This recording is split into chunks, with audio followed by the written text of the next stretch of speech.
देखो बेटा, दो टर्म काफी यूज होती हैं केमिस्ट्री में। पहली टर्म है ग्राम एटॉमिक मास और दूसरी टर्म है भाई ग्राम मोलिकुलर मास। ठीक है, ओके। और तीसरी आप जोर जबरदस्ती वाली बना सकते हो, that is gram formula mass. कई बार इसको भी यूज कर लिया जाता है, gram formula mass. Okay, atomic mass AMU में होता है, डेफिनेटली होता है, बट एटॉमिक मास को अगर हम एएमयू में न लेके अगर उसको हम ग्राम में रिप्रेजेंट कर दें तो क्या हो जाता है, gram atomic mass. Atomic mass simple एक लाइन लिखनी बस आपको, atomic mass expressed in gram, expressed in gram is called gram atomic mass. इसकी क्या लिखूंगा, molecular mass expressed in gram is called gram molecular mass. Similarly, formula mass expressed in gram is called gram formula mass. ये क्यों आई है term, है ना, हम अपना टाइम क्यों बर्बाद कर रहे हैं इसमें, इस टर्म को क्यों लिया गया, इस टर्म को इसलिए लिया गया बेटा, जब हम मोल कॉन्सेप्ट को पढ़ते हैं ना तो हमने पढ़ा था कि भी एक मोल किसके बराबर है, 1 मोल। नंबर की टर्म में बताओ, पहले मैंने आपको करवाई है 1 mole in terms of number it is 6.022 into 10⁻23 particles, है ना, पार्टिकल जो भी वो पार्टिकल होंगे, एटम है तो एटम, मॉलिक्यूल है तो मॉलिक्यूल। और मास की टर्म में एटॉमिक मास और मॉलिक्यूलर मास एक्सप्रेस्ड इन ग्राम लेते हैं ना, एक्सप्रेस्ड इन ग्राम। तो ये जो चीज है ना, इतनी लंबी चौड़ी लिखूं मैं इसको, इससे अच्छा तो मैं ये नहीं लिख सकता, gram atomic mass, gram atomic mass और gram molecular mass, gram molecular mass. Okay, gram molecular mass ऐसे लिख सकता हूं बस। इस ऐसे न लिख के ऐसे लिखने के लिए हमने इसको लिया है, ठीक है ना, क्योंकि ये 1 मोल को रिप्रेजेंट करती है। और 1 मोल कितना जरूरी है आपको न्यूमेरिकल में पता भी लग जाएगा और आपने देखा भी होगा, डिफरेंट डिफरेंट कॉन्सेप्ट में मोल की कॉन्सेप्ट यूज होने वाली है। वॉल्यूम की टर्म में क्या है, 22.4 litre of any substance at STP where standard temperature is 273 kelvin and standard pressure is 1 atmosphere. Okay, ये है हमारी मोल कॉन्सेप्ट। मोल कॉन्सेप्ट में ग्राम एटॉमिक मास और ग्राम मोलिकुलर मास यूज होगा। कोई भी एलिमेंट ले लो, H2 का बताओ भाई ग्राम एटॉमिक मास कितना है, अगर कोई बोलता है H2 का इट इज 2 ग्राम, क्योंकि एक्चुअल में तो एक हाइड्रोजन का होता है बेटा 1.008 AMU, तो 2 हाइड्रोजन का हो जाएगा इसका डबल, यानी कि 2.016 AMU। इसको रिप्रेजेंट करेंगे 2.016 ग्राम। दिस इज द एक्चुअल, जो पूरा जो होगा एग्जैक्ट वो होगा आपका gram molecular mass of this is the atomic mass. अगर मैं इसको ग्राम में लिख दूं 1.008 ग्राम तो वो हो जाएगा आपका gram atomic mass. Okay, numerical में हम सोल्व करने के लिए इन चीजों को थोड़ा सा नियर बाय ले लेते हैं, अदरवाइज एग्जैक्ट लेते हैं। लेबोरेटरी जब हम एक्सपेरिमेंट करते हैं ना, ओके, कहीं लैब में या जहां पे ये एग्जैक्ट चाहिए वहां पे ये एग्जैक्ट ही लेने पड़ेंगे। Okay, understood? Now let us come to the very most important topic and that is what, यहां से अब जो है ना, जो आपकी जो पहली यूनिट है, ठीक है ना, मोल कॉन्सेप्ट के बाद अगर मैं देखूं तो अगला जो टॉपिक जो है वो ये वाला है, that is concentration of solution. पहले तो हम ये बताएंगे कि कंसंट्रेशन होती क्या, सॉल्यूशन क्या होता है। इसके अंदर 2 चीजें हैं बेटा, कंसंट्रेशन ऑफ सॉल्यूशन के अंदर 2 चीजें हैं। पहला वर्ड है सॉल्यूशन और दूसरा वर्ड है कंसंट्रेशन, ठीक है, 2 चीजों से मिलके ये अपना टॉपिक बना है। तो पहले तो आपको ये पता होना चाहिए कि भी व्हाट इज सॉल्यूशन।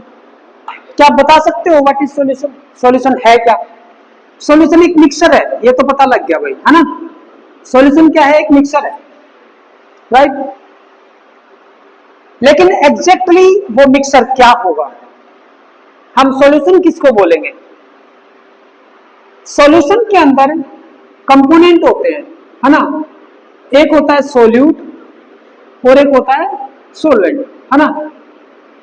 ये जो सोल्यूट है ये एक से ज्यादा भी हो सकते हैं, कोई जरूरी नहीं है।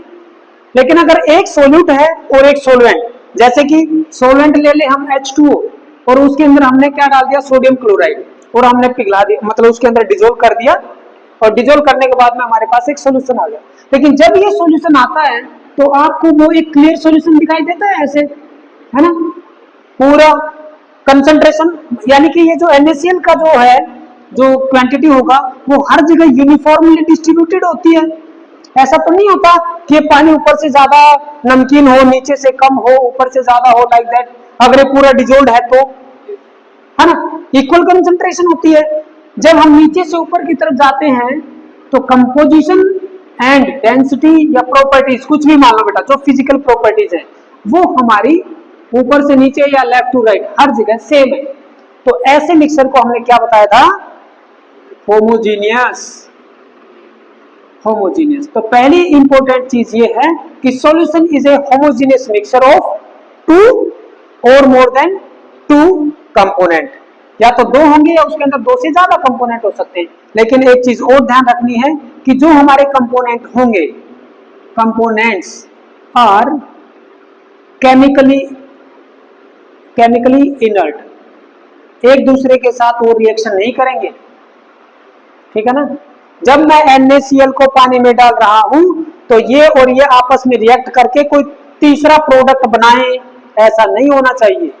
फिर वो मेरा सॉल्यूशन नहीं होगा सोडियम क्लोराइड का उसके अंदर, ठीक है ना, क्योंकि सोडियम क्लोराइड अपनी आइडेंटिटी खत्म कर लेगा, खो देगा वो, ठीक है। तो सॉल्यूशन की डेफिनेशन लिखो। अब मैं आपको एक शुद्ध साफ अक्षरों में सॉल्यूशन की डेफिनेशन लिखवाता हूं। सॉल्यूशन में be defined as, solution may be defined as a homogeneous mixture of two or more than two components,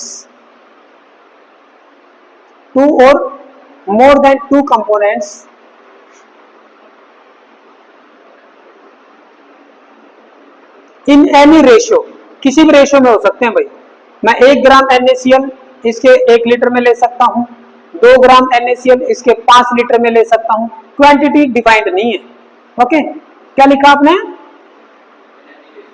in any ratio which are chemically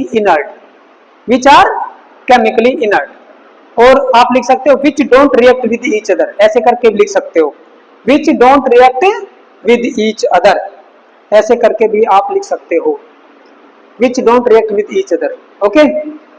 क्या सॉल्यूशन क्लियर हो गया? ओके। अब एक चीज बताओ आप, सोल्यूट किसको बोलोगे आप? सोल्यूट, हाँ, मैं क्या करता हूं, दो कंपोनेंट का सॉल्यूशन लेके चलता हूं, जिसके अंदर एक सोल्यूट है, एक ही सोल्यूट है और एक सॉल्वेंट। ऐसे सॉल्यूशन को जिसके अंदर टू कंपोनेंट होते हैं बेटा, उसको हम बाइनरी सॉल्यूशन बोलते हैं। क्या बोलते हैं? Binary solution. और अगर मान लो 3 कंपोनेंट हो भाई, 2 सोल्यूट और 1 सॉल्वेंट, अच्छा ऐसा भी हो सकता है कि भी 1 सोल्यूट हो और 2 सॉल्वेंट, ऐसे भी हो सकता है, ठीक है। लेकिन नॉर्मली हम 1 सोल्यूट और 1 सॉल्वेंट के सॉल्यूशन को ही कंसीडर करेंगे, और ऐसे सॉल्यूशन को बोला जाएगा बाइनरी। 3 कंपोनेंट होंगे तो टर्नरी, 4 होंगे तो क्वाटर्नरी, लाइक दैट, ठीक है। आपके सिलेबस में बाइनरी सॉल्यूशंस हैं। Solute is that component, solute is that component of solution which is present in less amount। जैसे solvent ज्यादा है, ठीक है ना, solute हम थोड़ा सा डालते हैं, like that।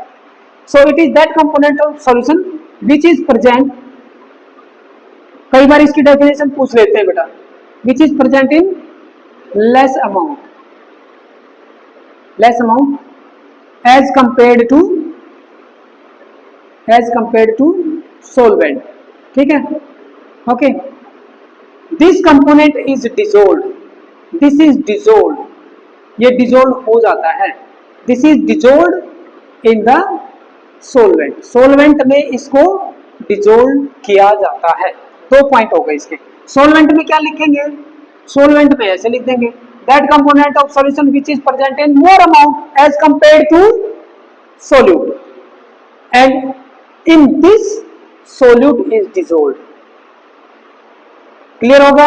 ये डायरेक्ट डेफिनेशन आपसे पूछ भी सकते हैं, नहीं भी, बस आपको पता होना चाहिए कि हाँ सोल्यूट क्या होता है और सोलवेंट क्या होता है। अब मेन मुद्दा आता है कंसंट्रेशन का। कंसंट्रेशन एक्चुअल में है क्या? पहली बात तो ये कि हमें पता होना चाहिए कि कंसंट्रेशन है क्या।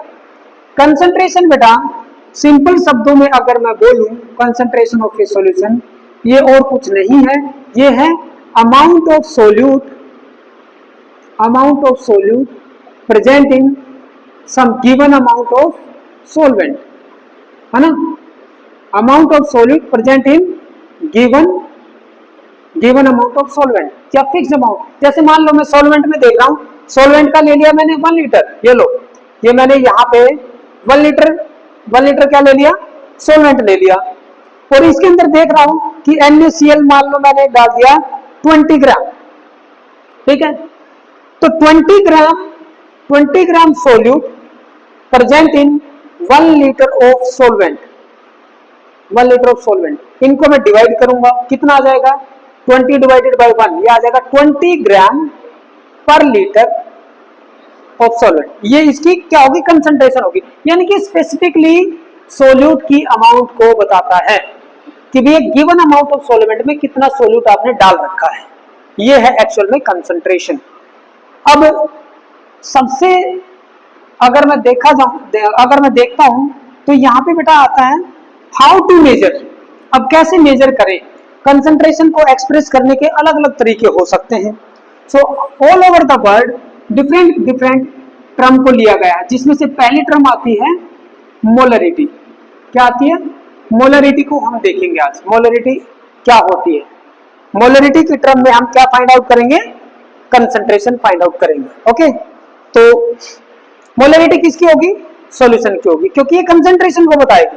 It is denoted by capital M। पहली बात लिखो, इसको लिखो बेटा, molarity of A solution may be defined as the number of moles of solute, किसके नंबर ऑफ मोल, सोल्यूट के number of mole of solute present in 1 litre of solution. Solution क्या है, दोनों को मिलाने के बाद में टोटल वॉल्यूम कितनी आनी चाहिए, 1 लीटर। उस 1 लीटर सॉल्यूशन के अंदर सोल्यूट का कितना नंबर ऑफ मोल्स है वो हमारे दिमाग में होना चाहिए, हमें वो फाइंड आउट करना है कि भी 1 लीटर सॉल्यूशन के अंदर सोल्यूट के कितने नंबर ऑफ मोल्स हैं। तो हमारी कहानी जो अटकेगी वो बेटा इस चीज के अराउंड अटकेगी, कौन सी, number of moles of solute. ये हमें फाइंड आउट करना पड़ेगा हर न्यूमेरिकल में। तो अब मैं आपको बताना चाहूंगा कि भी नंबर ऑफ मोल्स कैसे निकालते हैं किसी भी सब्सटेंस के, क्योंकि सोल्यूट तो कोई भी हो सकता है, इट में भी NaCl, इट में भी शुगर, ओके, इट में भी सोडियम कार्बोनेट, इट में भी सोडियम हाइड्रोक्साइड, कुछ भी हो सकता है। So how to find out the number of moles, ये हमारे लिए एक चैलेंजिंग टास्क है, ठीक है। देखो भाई, जैसे मान लो मैं NaOH लेता हूं, एक चीज ध्यान से गौर फरमाना, इधर क्या कहता है ये NaOH, इसका फॉर्मूला मास क्या होगा भाई, इसका फॉर्मूला मास होगा सोडियम का 23 प्लस ऑक्सीजन का 16 प्लस हाइड्रोजन का 1, सारे हम ऐड कर देते हैं। मोलिकुलर मास में हम क्या करते हैं, जितने भी एटम हैं उन सब का एटॉमिक मास का एडिशन लेते हैं, तो ये हो जाएगा आपका 40 AMU। Okay, 40 AMU। अब एक बात बताइए, अगर मैं इसका 1 मोल ले लूं, फॉर एग्जांपल जैसे मैंने ले लिया 1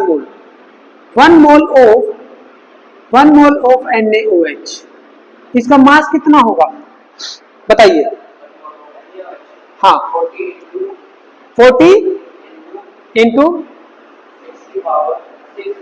नहीं, वो तो आप नंबर बताने लग रहे, मैं 1 mole of NaOH in terms of mass, हाँ 40 ग्राम, है ना, 40 ग्राम ऑफ NaOH।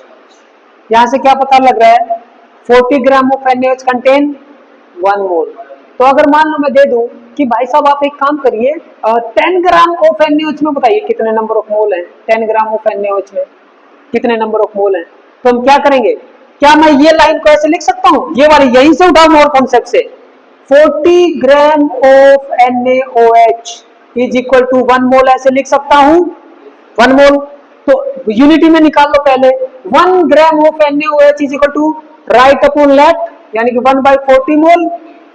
अब कितने में पूछा है 10 ग्राम में, 10 gram of NaOH is equal to 1/40, तो ये इससे क्या हो जाएगा मल्टीप्लाई, इसको कर लो भाई, यहाँ पे आ जाएगा 1/4 मोल, पॉइंटों में लेके आओगे तो कितना आ जाएगा 0.25 मोल, है ना। इतने मोल आ गए कि नहीं। अब यहाँ पे एक चीज ध्यान दो बेटा, अपनी लास्ट कैलकुलेशन ये है, लास्ट कैलकुलेशन क्या है, ये number of mole is equal to this, ऊपर क्या क्या क्वांटिटी है, ये ऐसे ही है ना 10/40, ऊपर क्या है, ये क्या है गिवन मास इन ग्राम, भाई इतने मास में पूछा गया है अपॉन में मोलिकुलर मास। जब भी मैं निकालूंगा number of mole equal to mass in gram, जो क्वांटिटी दी गई है वो वाला मास, ठीक है ना, मास इन ग्राम या गिवन मास ऐसे करके लिख लो, given mass in gram upon में मोलिकुलर मास। क्या इस लाइन को आप याद कर सकते हो, ताकि आपको इतना न करना पड़े, ये 3 लाइनें फॉलो न करनी पड़े। ये तो है basic concept.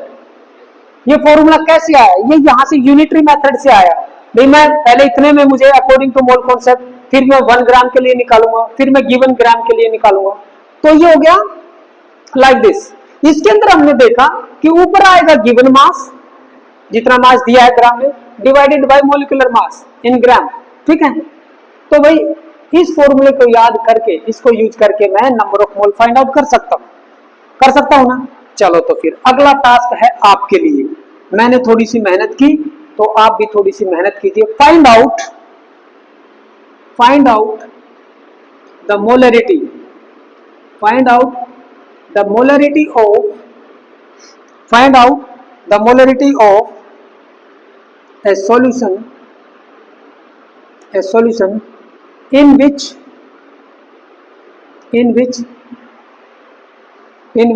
2 gram of NaOH is dissolved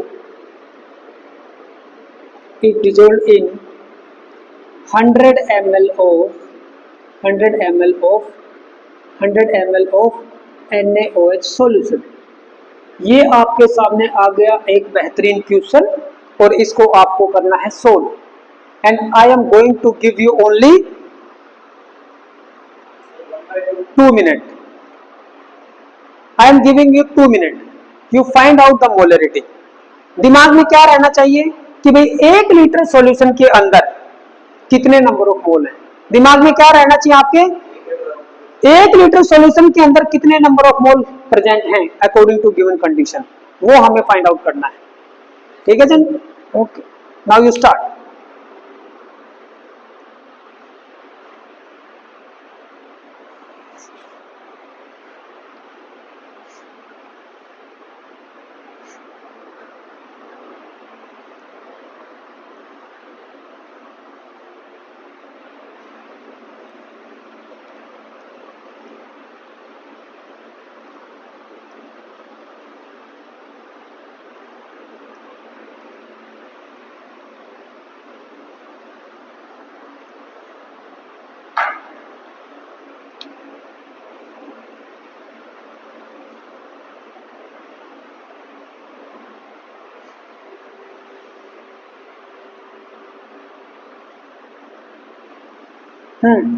तो न्यूमेरिकल में ये बताओ हमें क्या फाइंड आउट करना है, हमें फाइंड आउट करना molarity. Molarity is equal to number of mole present in 1 litre of solution, है ना।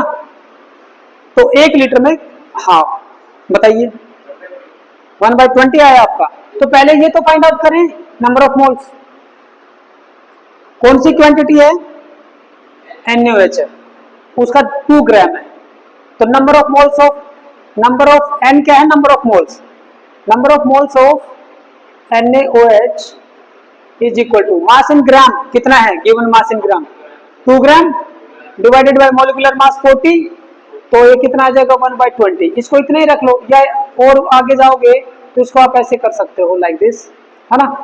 तो आप पॉइंटों में भी इसको फाइंड आउट कर सकते हो, नहीं तो इतना ही छोड़ लो, कोई प्रॉब्लम नहीं है। 1/20 इतने मोल आ गए। अब ये जो मोल है किस में प्रेजेंट है भाई, 100 नहीं, ध्यान से पढ़ो क्वेश्चन को, इज डिजोल्व्ड इन 100 ml, तो ये तो मेरे 100 ml में प्रेजेंट है। 100 ml of solution contain number of moles of NaOH कितना भाई बताइए, 1/20। ठीक है जेंटलमैन, तो 1 ml में कितने प्रेजेंट होंगे, 1/20 डिवाइडेड बाय 100, यानी कि आ जाएगा 1/20 डिवाइडेड बाय 100। मुझे कितने में निकालना है, 1 लीटर में। 1 लीटर में कितने ml होते हैं, 1000। तो भाई 1000 के अंदर, यही तो है मेरी definition, 1000 ml of solution contain कितना, 1/20 इंटू 100 मल्टीप्लाइड बाई दिस 1000, कितना आ जाएगा बेटा, इसको आप सोल्व कर सकते हो। 1/2 है ना, मोलरिटी इज 1/2। देखो अब एक चीज ध्यान देना बेटा, मोलरिटी का मैं फॉर्मूला डिराइव करने जा रहा हूं। ये है हमारा मोलरिटी जहां से आई थी, है ना।